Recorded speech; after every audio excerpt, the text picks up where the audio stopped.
Excellent. I see some of you, and I see myself. So the camera's working. Good, good. Joseph, can you hear me? Oh, yep. Here you go. Turn my sound up a little bit there. Yeah, Joseph, can you hear me? Yes. Yeah, okay, good.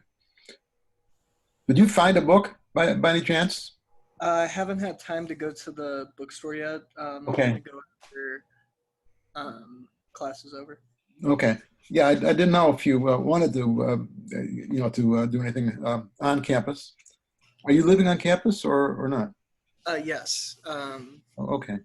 Yeah, I looked on Amazon, I Yeah, think last week, and it was like $80 to rent. yeah. It's too expensive. It's a decent Yeah. textbook, but like a lot of textbooks, it's too expensive. I know. I'm not sure what it is at the bookstore. I believe you can rent it there, but I'm not real sure. But yeah, go over there. You can Yeah. definitely find a copy. At least Hmm. they were there anyway. Okay, good, good. Let's see. Nathan, Nathan, can you hear me? Yes, sir. Yeah. I sent you an email. I don't know if you saw it or not, but maybe I didn't send you an email. I thought I sent you an email. Let me check. I Yeah. don't really keep up with email as often as I probably should. I don't know. I don't know. Why should you have to keep up with it every 10 seconds? It becomes annoying. I got your letter up, but I wanted to ask you something.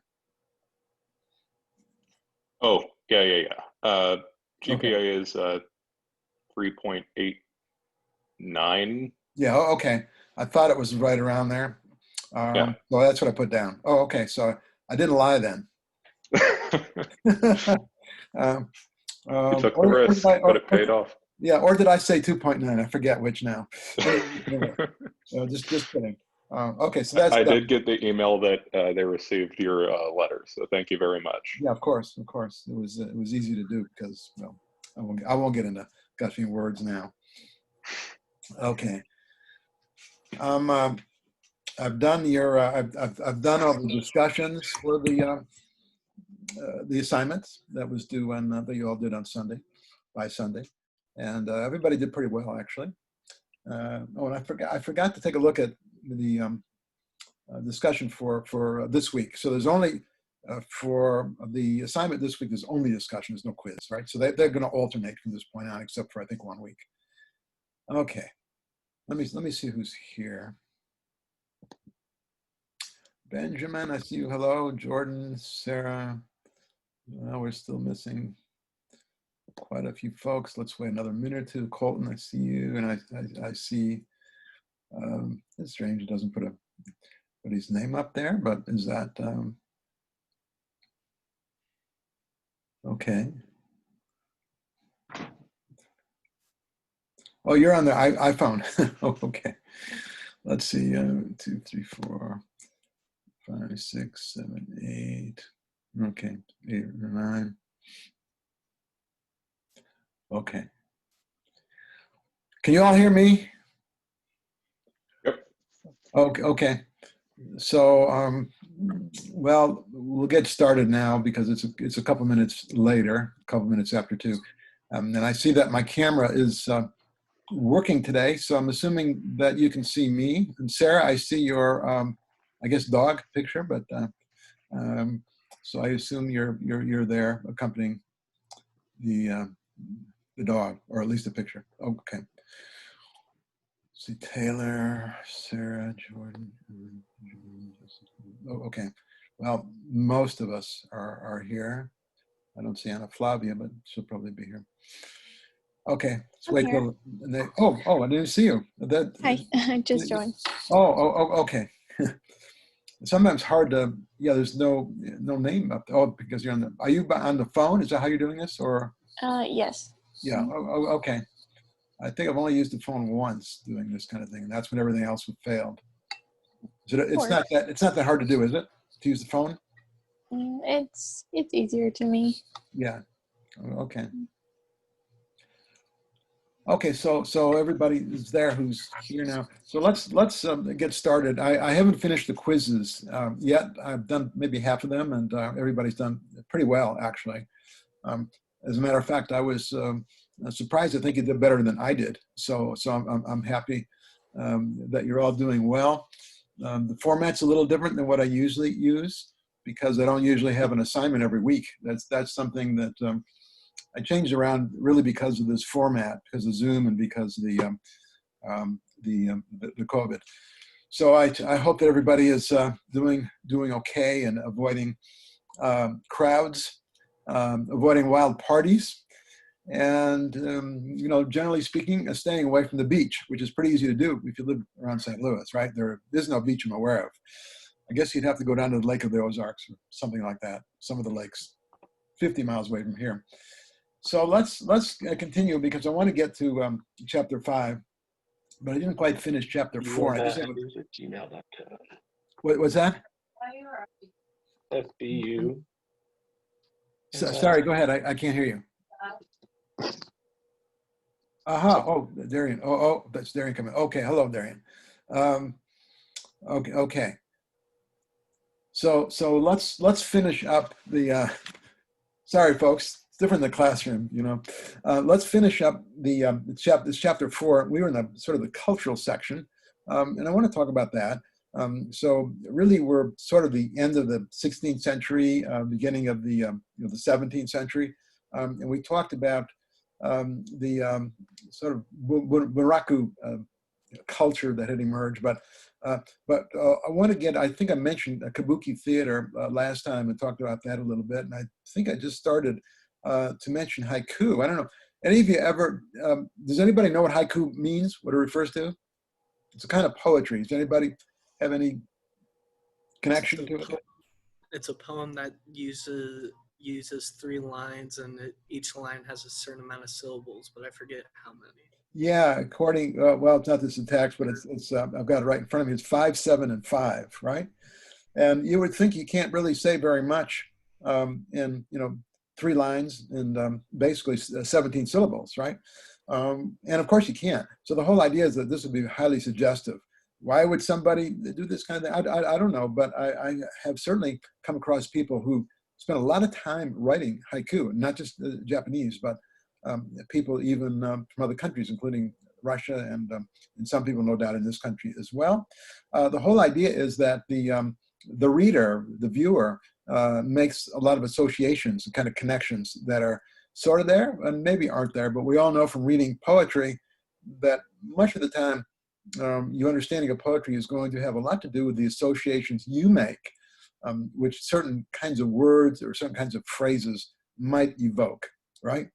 Any of you ever write poetry? No poets? No poets in class? All right, well, I tried once, and I actually got into a class with a very famous poet in Wayne State University in Detroit by the name of W.D. Snodgrass. And we agreed, though, after 2 or 3 weeks. There was a great experience just meeting him. But he was very, very famous and beloved poet, actually, in Detroit. He won a lot of awards, and et cetera, et cetera. But we agreed after about 3 weeks that I was no poet.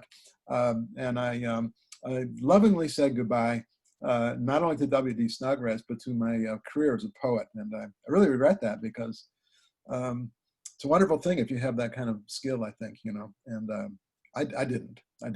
Okay, I admit it. So anyway, haiku is a form of highly stylized poetry. And I suppose it's something to be said for brevity, which is what that's all about. Now, intellectual currents, I think we already know that. But Confucianism was also present in Japan. It was not as predominant as let's say Confucianism became in China and maybe some other countries, but especially China. But it was there, and there were a number of Confucian scholars, many of them professionals in various kinds of things. But Japan never developed the kind of merit system that China developed. Although Confucians would always argue that Japan should do that also, it really never became as widely adopted or used as it was in China. Okay.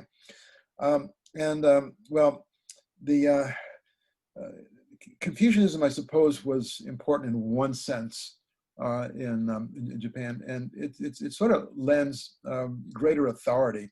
Not that the shogunate needed it, but greater authority to the shogun, right?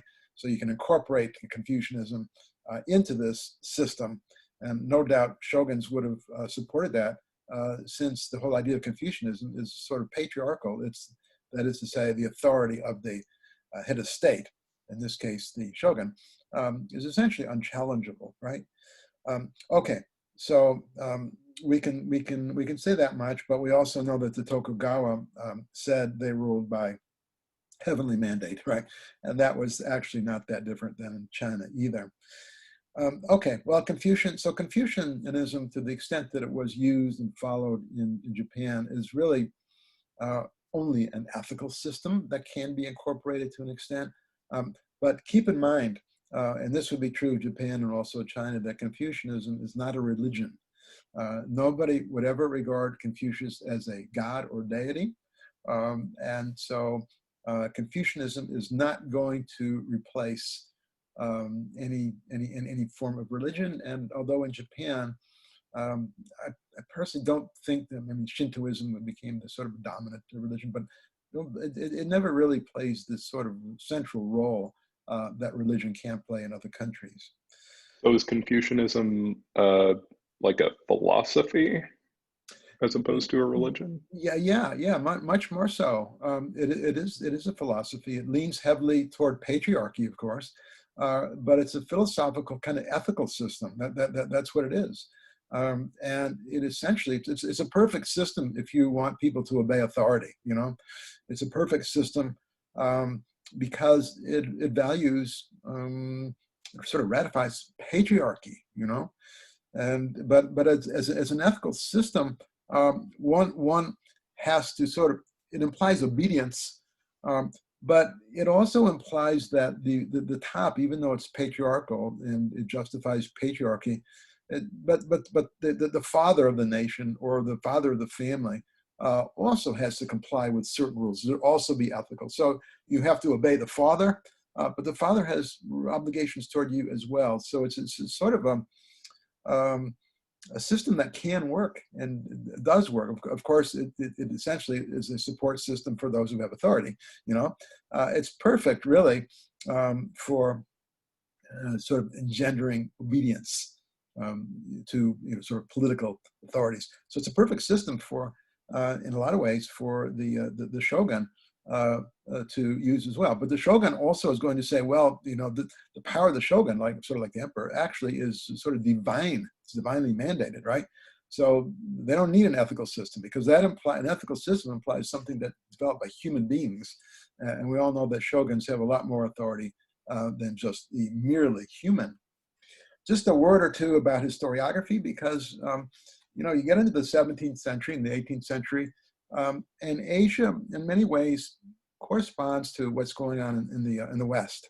And what I mean by that is, you have a period that's going to be sort of like an Enlightenment period, maybe not as developed as in the West, but philosophical systems, also the development of historiography or writing of history, right? And as in the European Enlightenment, the writing of history is highly moralistic. It's been highly moralistic. In the 18th century, by the 18th century, it begins to be a little bit more scientific, concerned with evidence. That's how we write history, right? In the modern world, you don't just preach morals, you don't look for universal values, as even the European Enlightenment often did, right? For example, challenging religions, saying that religions should be, you know, more tolerant of each other, people should be tolerant of each other. That was highly moralistic in the West. And you begin to get the writing of history in a similar way here in Japan and to some extent in China as well. Okay, so the dominant history, of course, stresses the authority of the emperor without detracting from the shoguns. And of course, the authority of the emperor, that particular way of looking at history, eventually that merges into what becomes Japanese nationalism later. So by elevating the authority of particularly of the emperors, right, as well as the shoguns, one said that the state becomes unchallengeable, and when that merges with later, 19th century nationalism, some of which comes from Europe, that becomes sort of lethal in the 20th century, right? So ideas which might seem simple, unimportant, in different contexts can become extremely important and even explosive. Let me talk about it's the last topic in chapter 4, and it refers to Dutch learning and a couple of other items: reform and its limits, art and literature after Genroku. And so we begin with Dutch learning, and I don't know if you've taken a look at the text or these notes or not. Does anybody know what Dutch learning refers to? Kind of a strange thing to come across when we're talking about, in this case, we're talking about Japan. Anybody know Dutch what were the only traders allowed within Japan from the West. Yeah, it strikes me as a little bit odd why the Japanese would more or less toss everybody else and allow the Dutch. That's what happened, and Dutch are going to be the only ones who have access to Japan. Maybe they were valued as scholars, but not so much because although Japanese, Dutch scholars, Japanese Dutch scholars wanted to learn more about the Dutch in the West, but the Tokugawa did not want them to really study the West. By the way, why would they not want them to study the West? You know, this is sort of Peter the Great, if you to give it an illustration, not Japanese history. Peter the Great realized that Russia was so far behind Europe that he made a trip at the beginning of when he became the Tsar.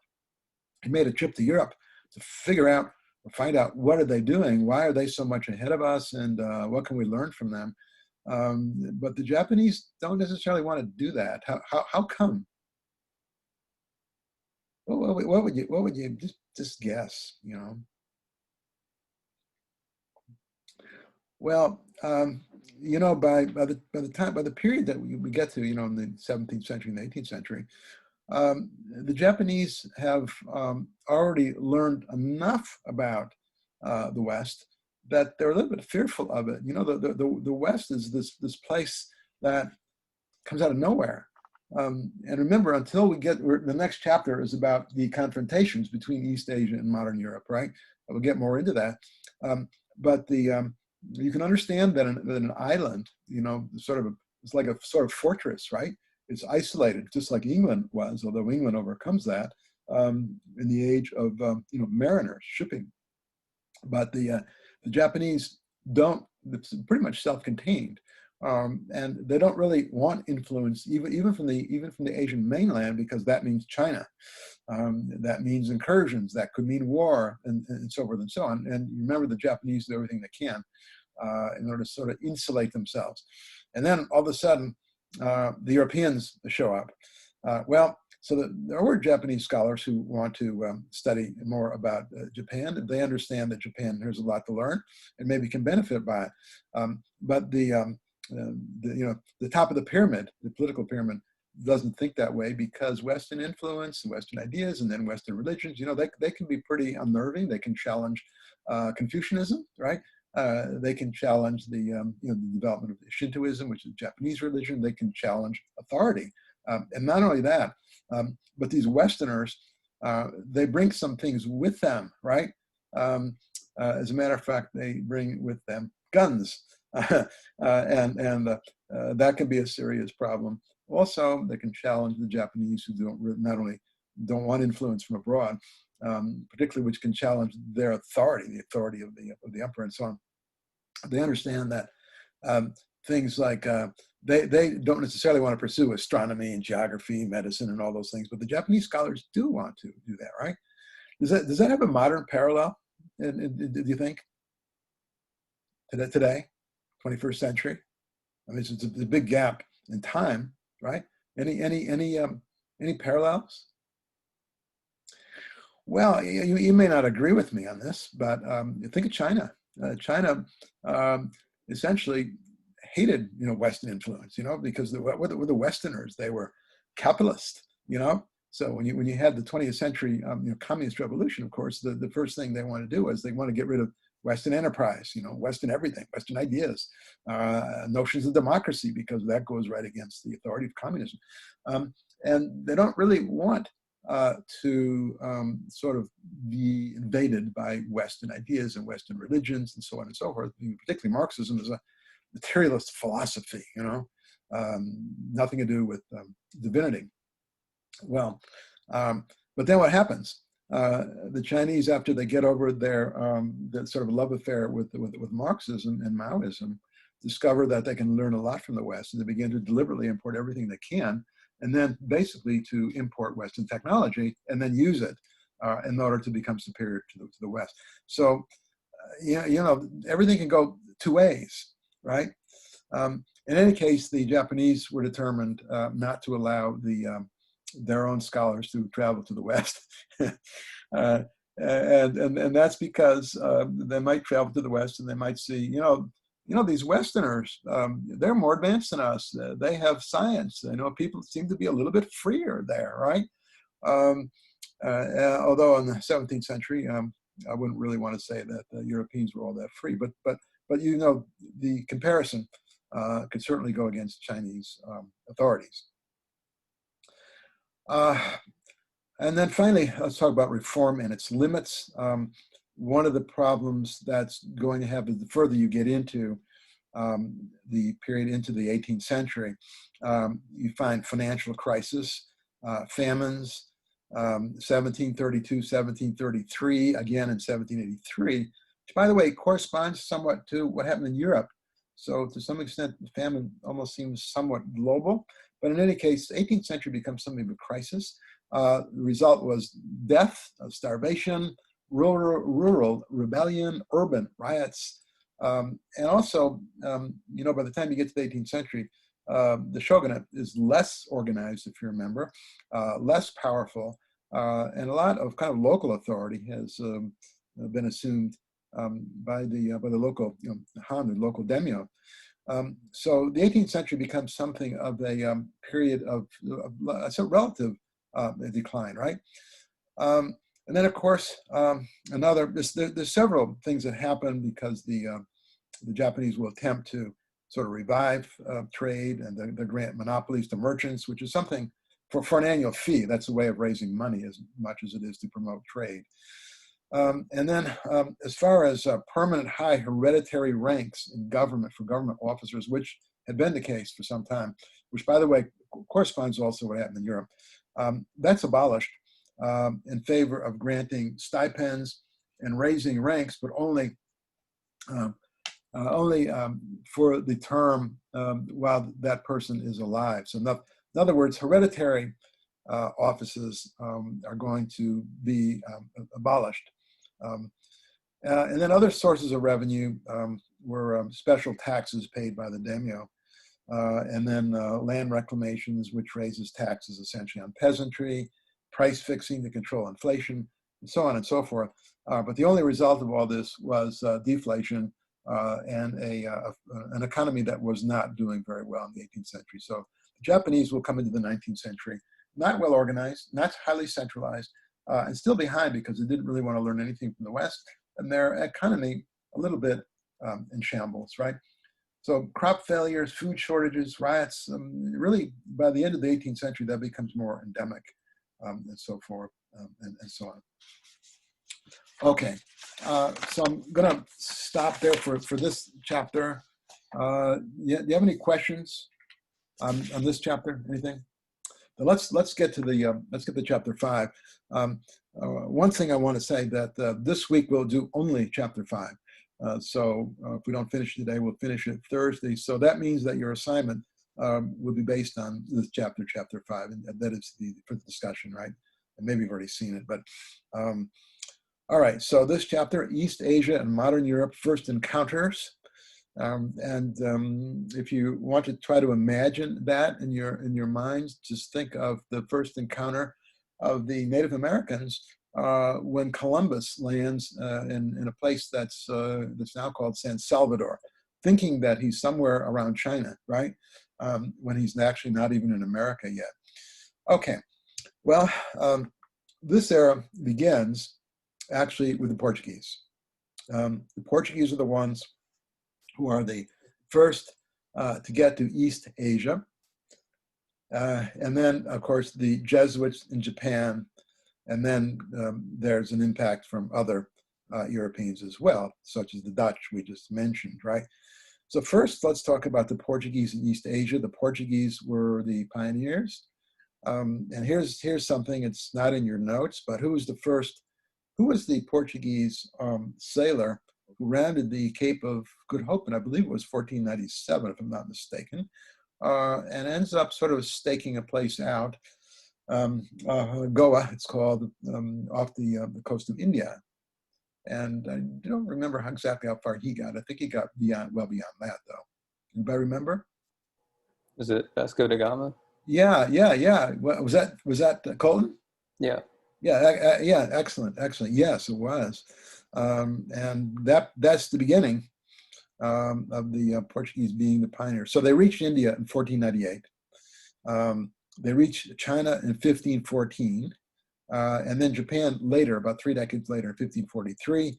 And essentially, the success of the Portuguese was based on take control of the seas from the Arabs, because these routes, not only these routes to the east, but also the routes even along the Mediterranean, have long been dominated by the Arabs. But the Europeans began to copy Arab technology. And so they are very competitive by the time you get to around 1500. The result is that the Portuguese will establish headquarters, sort of a central place for them in 1510 at the island I just mentioned, which is Goa, off the coast of India.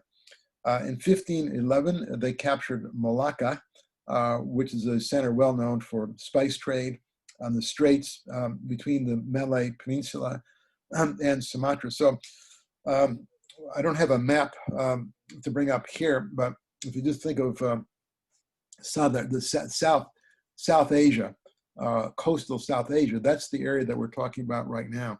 And of course, the Malay Peninsula, also known as Malaysia later, and the Sumatra, all of that's just kind of off the coast of southeastern Asia. So in 1511, so the Portuguese already captured Malacca, and that's really important. And it's also important it's important strategically for the Europeans sort of arriving. And it's important also commercially, because the Europeans are going to take over the spice trade, which was actually quite a lucrative trade for the Arabs. That's I know that spice trade, it's something you first come across maybe in the 7th grade social studies or something. I don't know, but when I say spice trade, why is that important? Other than because the text says it is, and because I mention it. What's so important about it? And and why spice trade? Why then? Isn't that how Asia kind of propelled itself forward? Yeah. Well, go ahead. I don't know if you finished or not. Okay. I mean, basically, just trying to say, like, that's how they kind of made their money. Yeah, and it's you wouldn't think that pepper it could bring a lot of money, would you? And I don't know, the spices, the curries that we use, but that's where a lot of that stuff, it grew quite well. And the Europeans, but why would the Europeans care about curry and pepper and I don't know, dozens of other kind of spices, coriander, cumin, all that. Made your food taste good? Well, it's, the European, particularly the aristocracy, they had become familiar with some of these spices from the Arabs.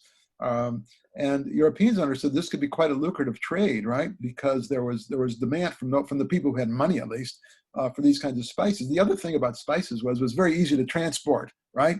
When you cook something, you have a bottle of I don't know what, coriander, right? Cumin.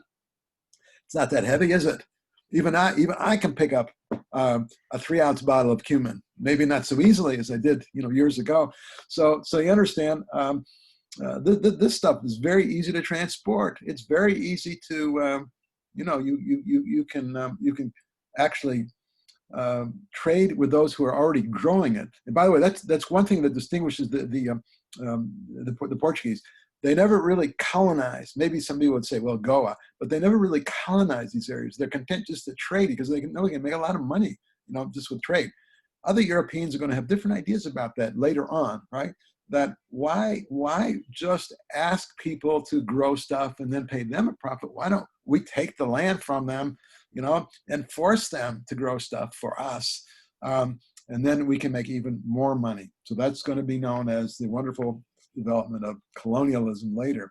Anyway, so the Portuguese are the pioneers.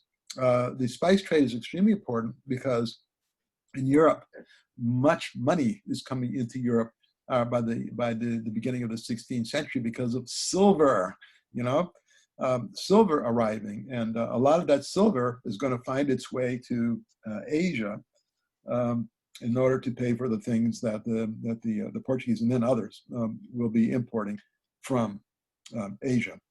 Okay. So I mentioned that the Portuguese capture Malacca, and that helps them establish this trade through the Malay Peninsula in that entire area of southeastern Asia. Okay, so the motive for the expedition was, of course, to break the Arab spice monopoly. They're going to have extreme success doing that. Now, there was one big problem the Portuguese are going to, I have to look at all these relationships, but there's one big problem that the Portuguese are going to have when it comes to trade. Does anybody know what that was? Portuguese arrive, they want spices, but the Eastern Asians are going to say, well, that's fine. What are they going to tell them? You don't need anything that the West can provide. Yeah. So what's the base of trade? Well, what the Portuguese did. This is in your notes. The Portuguese didn't have silver like the Spanish did, and the reason for that, I think you all know, is because the Portuguese had a limited presence in the Americas, whereas the Spanish conquered many areas. Peru, for example, where there were abundant silver mines, right? You all know where Portugal, the area that Portugal did take in South America, don't you? Yeah, I'm talking about Brazil. It's the one of the only area, at least on the continent, where the Portuguese had a presence, right? And they didn't get silver there so much. There were things that they grew that they'd be able to take control of. So what the Portuguese did was they would transport things between Asian countries. And you have it all laid out in the notes. Chinese silk to Japan, Japanese silver to China, to China, and Southeastern Asian goods to China. So by sort of taking over the trade there, since the Portuguese were very good sailors, they were able to make profit there. And then, of course, that's how they would end up paying for the spices that they would then take back toward Europe. Okay. Now, before all this could happen, as we know, the Portuguese had to gain entry into China and Japan, and they did not get official permission from China for entry there. So what they did was what Europeans often did, and they said basically to China, we don't need no invitation from you guys. We're Europeans, and so they would forcibly enter China, and it was through a place called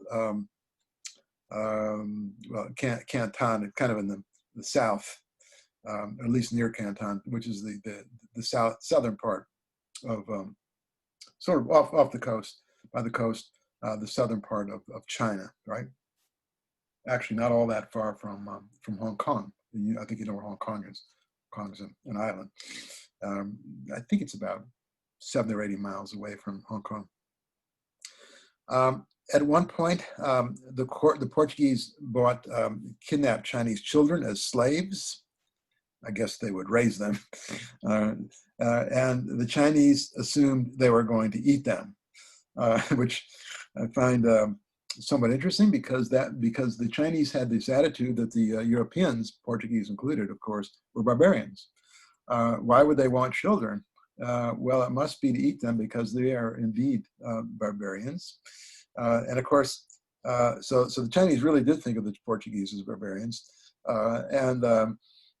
No doubt the Portuguese behavior confirmed them in this because Portuguese acted like barbarians. All right. I think you can say in truth that most Europeans at this point, they thought of themselves as sophisticated.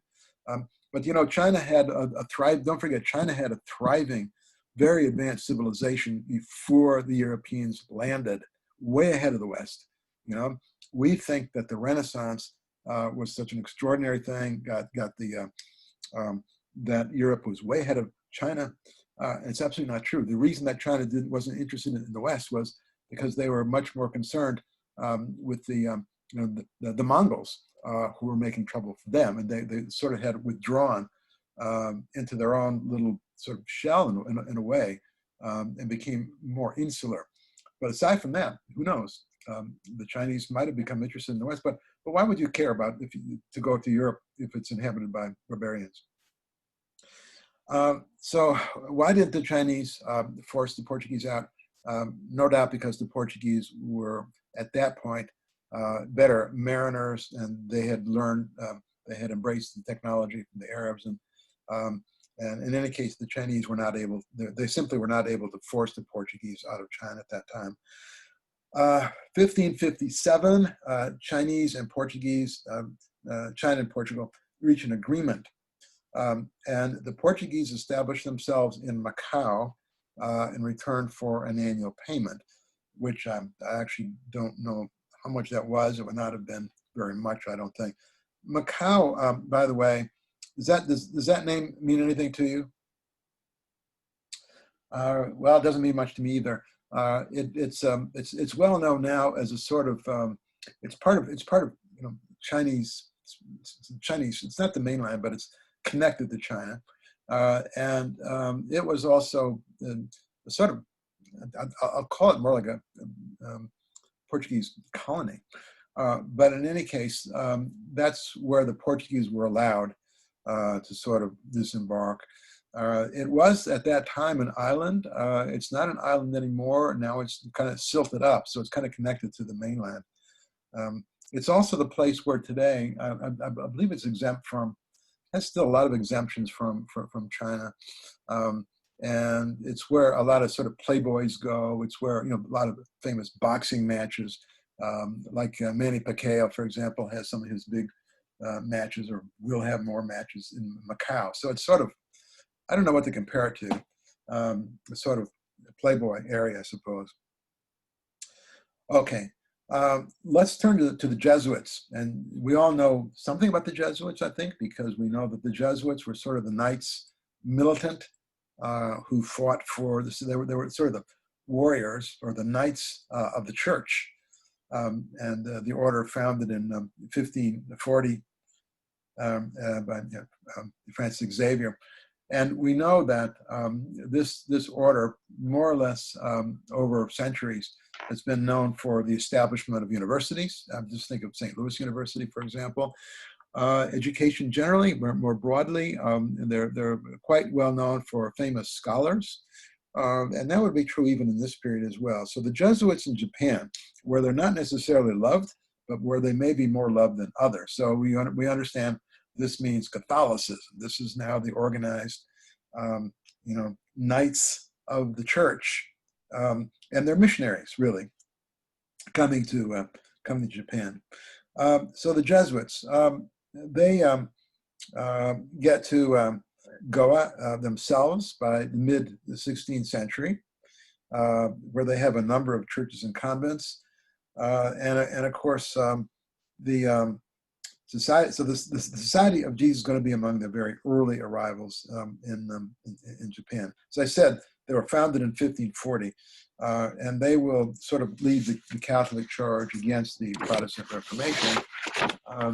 And they will also have a very different attitude toward Catholicism than some of those who would oppose them within the church.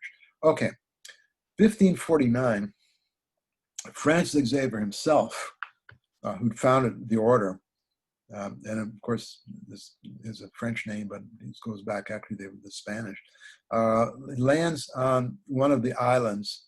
I mentioned Honshu, which is the main island, but I didn't mention this one before. The island is Kyushu, and it's one of 4 principal Japanese islands, all right? And of course, this was about 6 years or so after the Japanese saw their first Europeans who were shipwrecked Portuguese. And of course, at the very beginning, the Japanese, they thought that the Jesuits were impressive. And they thought, well, from the way that the Jesuits described it, Christianity must be something like Buddhism. Of course, we haven't talked about Buddhism very much. I should maybe say a word or two. What do you think? Is Buddhism somewhat similar to Christianity? Yes. Well, how so? Go ahead. They basically teach about, treating others with kindness and, not being jerks. I probably just gummified that so much, but that's basically how I look at it. Okay, well, they would share some moral, maybe sort of moral ideas, right? Kindness and so on and so forth. Not everybody would agree with that, but in any case, Buddhism is regarded as a sort of very gentle religion. But some people don't even regard Buddhism as a religion, right? More akin maybe to Confucianism. Is Buddhism a religion? I'd argue that religion and a way of life are sometimes used interchangeably. Yes, certainly that would be true of Buddhism, wouldn't it? Buddha was his name. He was actually born in India. That's in chapter 1, which I never really talked about it adequately, but except in the lecture that I recorded. But it was founded something around like the 6th century BC by Siddhartha Gautama.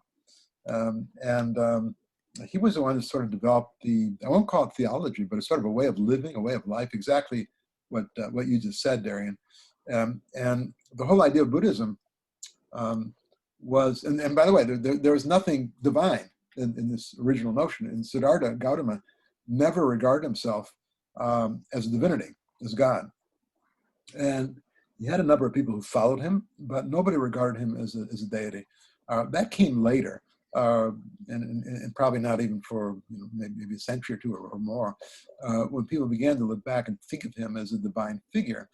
But it was really a way of life, because Siddhartha Gautama was convinced that to be born into this life and this planet was in itself an indication that you had done something wrong, right? Because if you had not done something wrong, the idea is, if you're not sinned, if you had lived in the good way, if you treated others with kindness and all that, you would not have been reborn into this life. So there was this notion of, metempsychosis. In other words, that there was a soul. The soul would live on, would be immortal, but the soul, if did not act in this life, would be born into this life because it had done something wrong. Right, and so the whole idea was not to regard anything in this life as important, because this life was regarded as a sort of a transitional period, just to transition toward this nirvana. Which and nirvana essentially means not to be born again into any of the caste, any not to be born again into this life. Right. So my whole idea was to withdraw from this life, to want nothing, to live simply. And to avoid a life of materialism, right?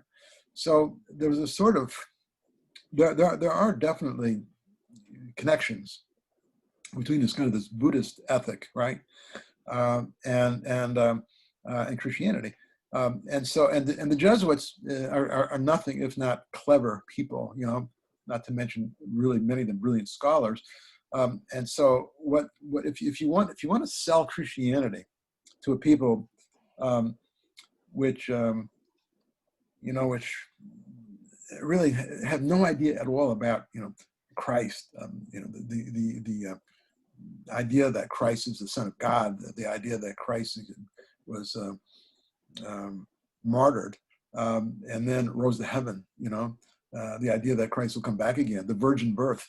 These things to the Japanese, you can imagine, were entirely foreign. I mean, they were entirely foreign to Europeans who fought over this idea for centuries, right? And are still fighting over this idea. Some of them are fighting over the correct interpretation of Christianity, but many resisted the idea altogether.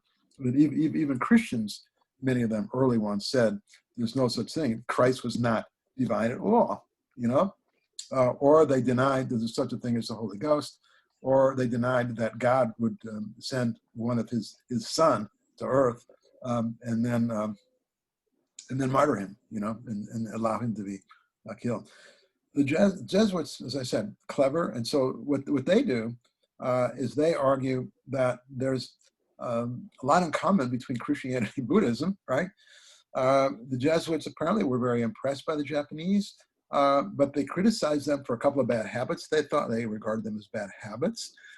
Sodomy, which is, homosexuality, the habit of suicide, and the system of concubines by which, that is, one man, usually, of course, this would be the the elites, would have a number of sort of semi-wives, mistresses, as we call them in the West. So all that was, of course, criticized by the Jesuits. And you have to be careful because you don't want to antagonize the leaders of the society that you're trying to, that you want, they should embrace you. Okay, so the Jesuits are critical of the Japanese in some things, but they also understand that if they want to have any influence, they have to learn something about the Japanese way. They have to learn their language, tea ceremony, and so on, which they will do. Now, they don't try to Europeanize the Japanese, but their only desire is to save their souls. And I suppose maybe that's one part where Buddhism and Christianity might come together, this idea that everybody has a soul, right? Okay. So what was the Jesuit method? Was essentially to convert the feudal lords on the assumption that vassals and others would follow, right? So you convert the elites at the top, and maybe everybody else will follow them. And of course, some Japanese will convert, but they will convert only because they thought they could attract more trade to their ports if they're Christian. Maybe more Portuguese boats would come there to deal with Christians. A number of Japanese leaders were in fact impressed by the Jesuits and Christianity, and that included, you might recall him, Hideyoshi Toyotomi. Remember him? The great Japanese leader who, in the 1590s, who would attempt to expand Japanese presence and influence throughout Asia, but who died before he could actually make any headway there. So Hideyoshi liked the way that the Western people dressed. He liked the rosary, but there was one thing he objected to very strongly as a man who had many concubines, and of course that was he objected to the practice of monogamy. That is to say, instead of having a number of concubines, wives, you should only have one, right? Well, okay. Easy for the Jesuits to say because they were supposed to be celibates, right? But Hideyoshi and other Japanese didn't like that idea. The Jesuits, as usual, were successful in politics and trade, and this would help them, no doubt, in their mission to convert.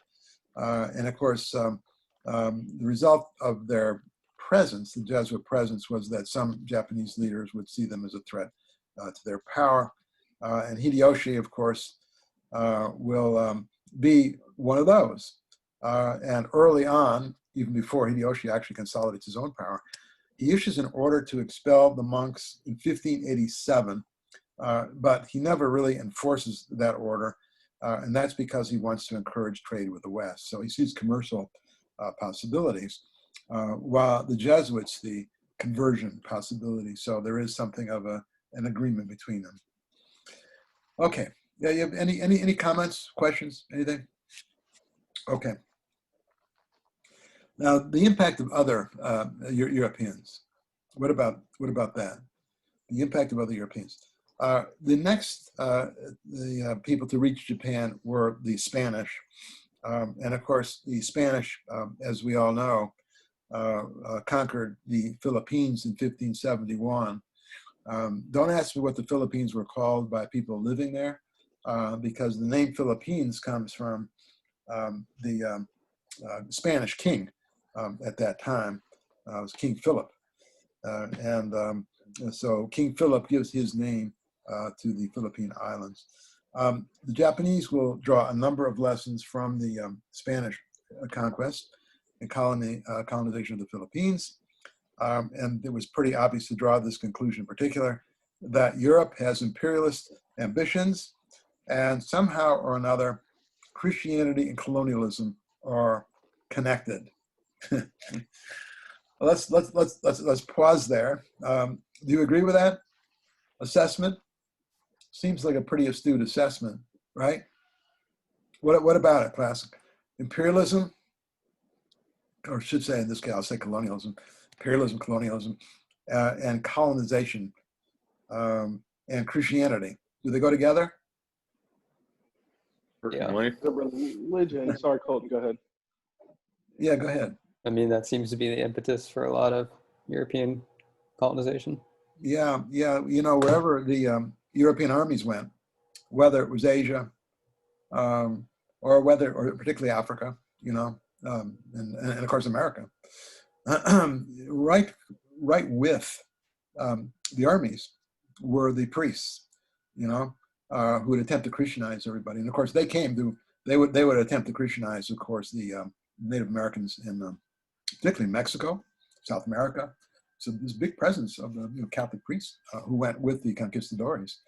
And of course, it makes it much easier to, I suppose, to Christianize people when you sort of become to control them, you know.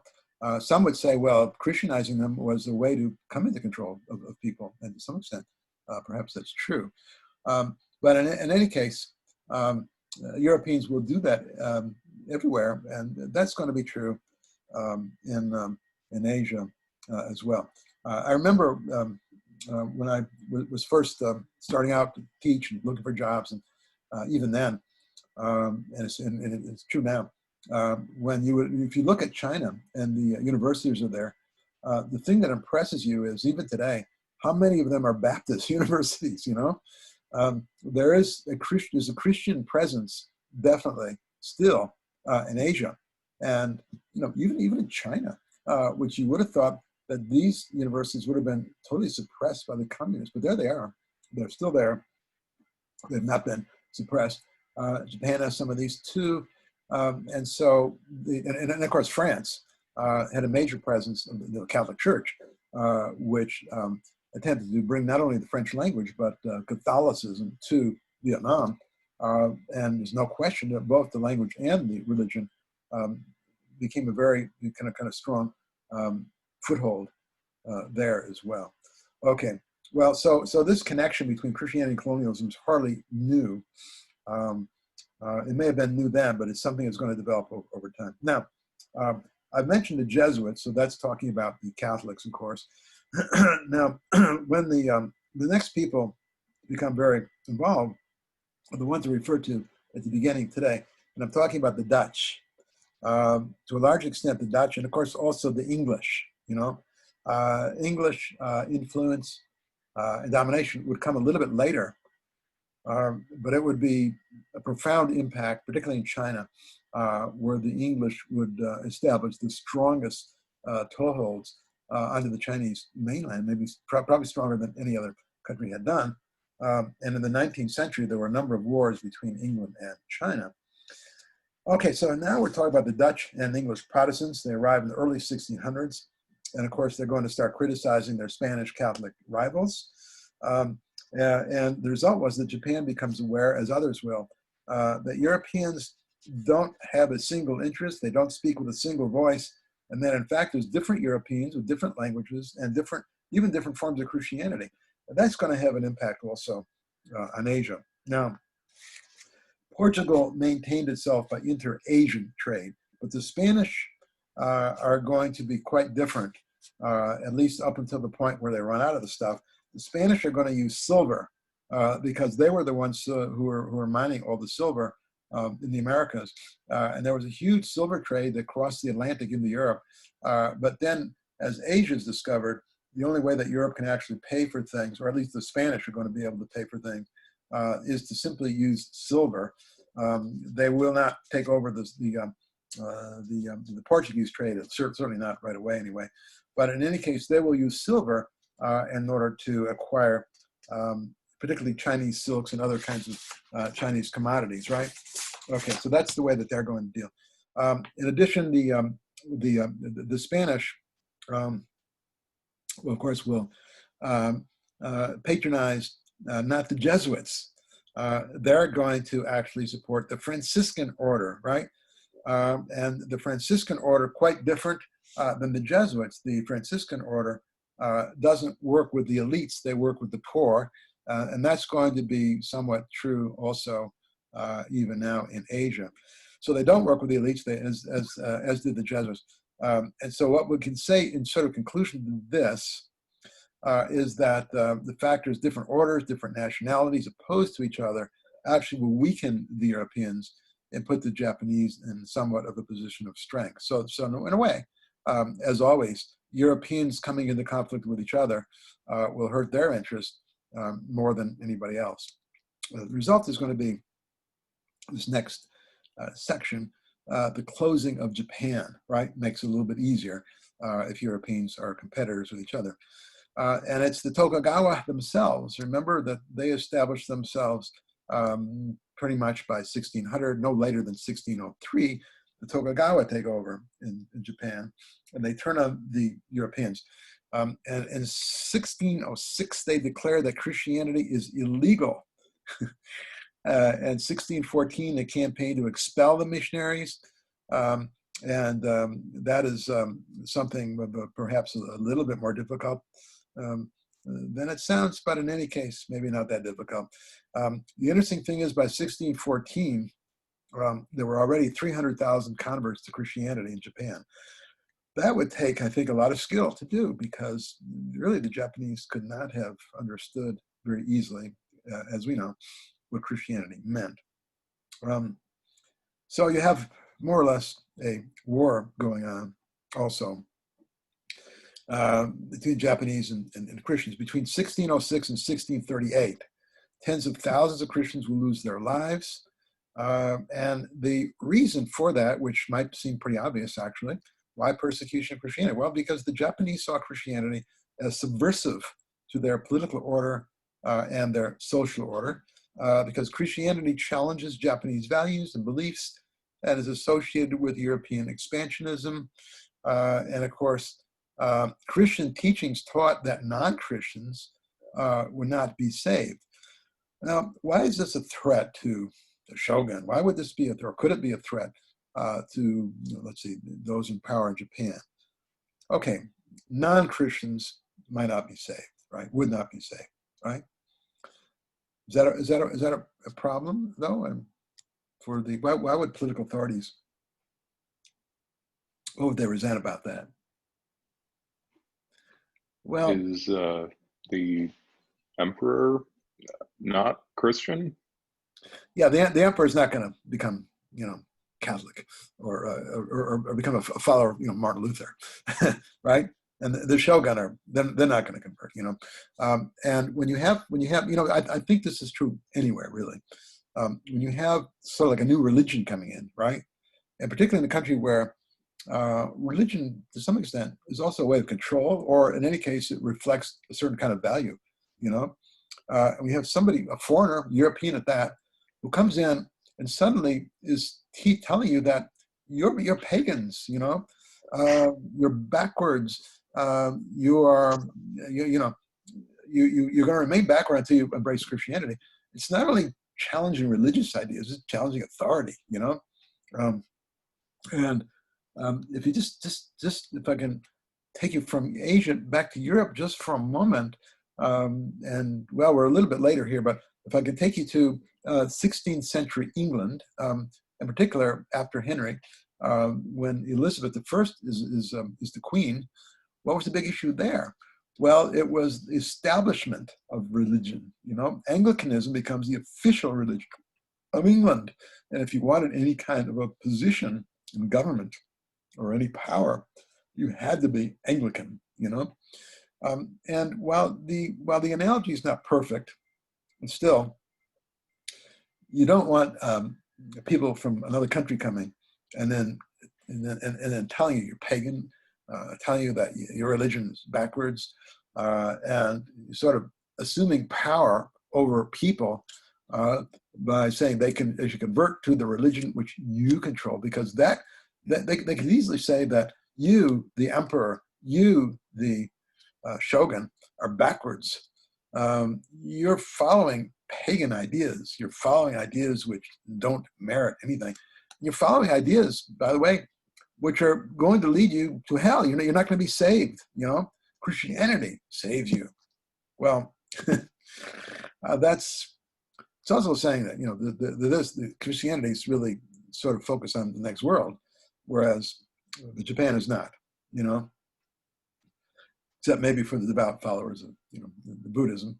But in any case, so Christianity poses, it's not just a spiritual contest, it's a sort of a secular struggle for political power, as well as it is a religious struggle for spiritual power, right? So they really go together. So, so the suppression of Christianity, essentially, it is over secular issues, as we just talked about. And of course, don't forget, it's also the Christianity attacks a lot of the practices as well as morals in Japan. Okay, so this is subversive of the political order and sort of the hierarchy, which was, you know, well established. I mean, Christianity, to some extent, preaches equality as well. And of course, the concubine, don't forget the opposition, the concubines. So Christianity reaches a sort of a pitch of opposition. And in the year 1624, Spaniards were expelled. In 1630, Japanese were forbidden to go overseas or to return from there or to build ships for long voyages. So that's really, that sets the stage for Japanese isolation for the next 2 centuries until the middle of the 19th century, right? Goodbye, Spaniards. And then the Portuguese were expelled soon after. It was only the Dutch that remained. And in 1641, they were also restricted. And by the way, the Dutch also, does anybody know what religion they were? Well, it's a very severe form of Calvinism, you know. And I am quite sure if the Dutch had come and said, look, you guys better start following Calvin, you know. You better start following our Christianity. And what is that Christianity? It preaches that God decides who's among the elect, you know. And how do we know what God's decision was? Well, we can say for sure that if you guys have concubines, you know, if you don't embrace our religion, you'll go to hell. And what is hell? Hell is that place where you will be suffering eternal damnation. Well, I guess the Dutch stayed because they didn't push religion. That's what I'm trying to say, right? In the same way that the English would, and the same way that especially the Japanese did, especially the Japanese. Yeah. Okay. Any questions on that? Okay. So after the Dutch were relocated to a tiny island since in Nagasaki Harbor, and so they have a presence there still. But the whole purpose of the Dutch is they pretty much take over a lot of the trade that had once belonged to the Portuguese. Okay, the Jesuits in Vietnam. Let's talk about that. The Jesuits, of course, are going to have a major presence in Vietnam. They'll have also a presence in China. And first, we'll talk about the Jesuits in Vietnam. The first Europeans in Vietnam were Portuguese. That was 1525. He was brought to Vietnam. I'm sorry, Father Alexander de Rhodes was brought to Vietnam in 1624 by the Portuguese, and he helps Christianity at least get a toehold there. Although there was already a church in Da Nang, which was one of the main cities in the north, 9 years before he arrived. And he had a lot of success converting, so already he began to get a sort of a major presence of Christianity in Vietnam. But it's later, and it's the French who will dominate clearly in Vietnam and in all of Indochina. And Indochina is a term which is really born a little bit later, and it refers to Vietnam, it refers to Laos, and it refers to Cambodia. And all of those are going to be controlled by the French, right? They will become three separate colonies of the French because they're three separate peoples, really. Different languages and everything. But it will all be bundled together as a colony known as Indochina. All right. So the French come to dominate there. They arrived in 1658, so they arrive a little bit later. Now, the Jesuits in China, we'll come back. We'll be talking a lot about the French in both countries. The Jesuits in China. In China, also, the Jesuits will try to win favor from the top down, as they had done in Japan. And there's a very famous fellow by the name of Matteo Ricci, who was a Jesuit scholar. He learned the Chinese language. That's what I said about the Jesuits are extraordinary scholars. Many brilliant people have become Jesuits. In 1601, he got permission to reside in the capital. And by the way, that's an extraordinary concession from the Chinese, because in order to get permission to reside anywhere, you really had to convince them that you weren't against them. But he did. In Beijing, he managed to convert a number of prominent men, and he died in 1610. But by then he had established a successful mission, and the Jesuits and Christianity had been more or less well received. The Chinese didn't really understand or take to Christianity. They were impressed by the Jesuits and their learning. And by 1700, there were only 300,000 Christians in all of Asia. In China, of course, divisions among the Europeans led to the undoing of Europeans, as in Japan. I wanted to say something about Matteo Ricci. He's well known as a scholar, well known as a linguist, and he's well known also as somebody with an extraordinary memory, because he developed a sort of a technique for remembering things. Maybe that's what helped him sort of master the Chinese language. And I think the Chinese language is extraordinarily difficult to master because it's got, I don't know how many characters, if you might have a better idea than I do, but it's got thousands of characters, right? As opposed to the English language, which has how many letters? 6. 26. Can you imagine learning thousands of characters as opposed to 26 letters, which we can then combine into, tens of thousands of words? Well, and I'm told by our Chinese friends that there's essentially no grammar in Chinese. I'll try to convince my friend who's kind of Chinese Philippine to come, and maybe he can talk about the language a little bit too. And you'll enjoy meeting him. If I convince him to do this, that is. Anyway, Ricci, extraordinary figure, and although you can't say that the Jesuits in China had long-term success, nevertheless, the penetration into China is still fairly impressive. Nevertheless, okay, let's at least start to talk about the rights controversy, and then the decline of Christianity in China. The rights controversy. Well, in China, Father Ricci and his successors will practice what's called accommodation. And that's unlike in Japan, where the many of the fathers had condemned Shintoism and Buddhism, right? And going the other way, going against it. The rights controversy, Father Ritchie, etc., was all about accommodating, reconciling with Chinese religious ideas. And this was quite clever because the whole idea of accommodation in China was to accept the teachings of Confucius.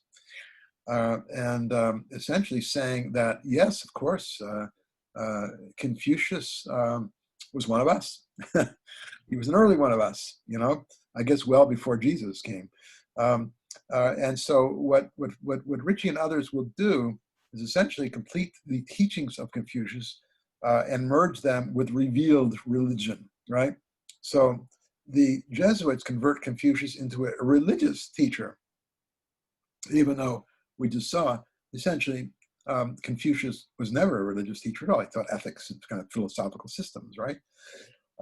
And the Jesuits even claimed to find Christian prophecies in Confucian texts, which I believe is quite difficult to do. But I suppose if you're a master of Jesuitical, sort of reinterpretation, then you can do it. That's how come the word Jesuitical, comes from Jesuits, the idea of interpreting and reinterpreting and so on and so forth. Okay, so what I want to stress, we just have a few minutes left, is that they have tried to convert Confucius, in other words, into a religion, into a sort of pre-Christian, anticipating Christianity, right? And therefore, it's a sort of form of revealed religion. Now, you all know what revealed religion is, right? Okay, it refers to revelation. Now, Christianity is a revealed religion, right? The biblical text in the New Testament, for example, is the sort of wisdom of God is revealed through Christ and, of course, the disciples, right? Luke, John, Matthew, etc. So it's a revealed religion. In other words, it's the word of God that comes through Jesus, but it's the word of God as it comes finally it's put formally into what becomes the sacred text, which we call the New Testament. Judaism is also a revealed religion. Why is that? Well, because it's the word of God. That's why. It's the word of God, right? We know that it was written by prophets, scholars, but the word itself in the Old Testament is essentially revealed wisdom from God. It's revelation, right? For example, Moses goes up on Mount Zion, right? And God reveals to him the commandments, reveals him sort of the sacred text. And the same can be said of Islam, Muhammad. Muhammad ascends to the heavens, and that's where he's told the truth is revealed to him by Allah, right? And then when he comes back to earth, the text revealed to him becomes becomes the sacred text of Islam, right? So all three world religions are essentially revealed religions. Okay, so now to say that Confucianism is a revealed religion, or that it somehow is a foundation based in revelation, of course, requires a lot of imagination, and it requires a lot of invention. But and to essentially say that that the sort of revelation is in the Confucian text doesn't make a lot of sense. But in any case, that was the whole argument that is going to be made now by Jesuits, right? So revealed religions, Confucianism essentially, his teachings are completed, by revealed religion, right? And of course, that's the basis on which, that's the basis on which the Jesuits will apply their craft for converting the Chinese. Okay. I think we'll just stop there, and there's just a little bit more to finish in this chapter, and so we'll just continue with the sort of the opposition between the Jesuits and the Dominicans on Thursday. So bring your skull caps, bring your questions, and we'll sort of review all this on Thursday, complete it and review it on Thursday, and you should be fine. The discussions are a little bit easier, I think, for the for the assignments, because you just sort of make an argument, basically, right? So I'll invite you to do that. So we'll talk about that on Thursday too.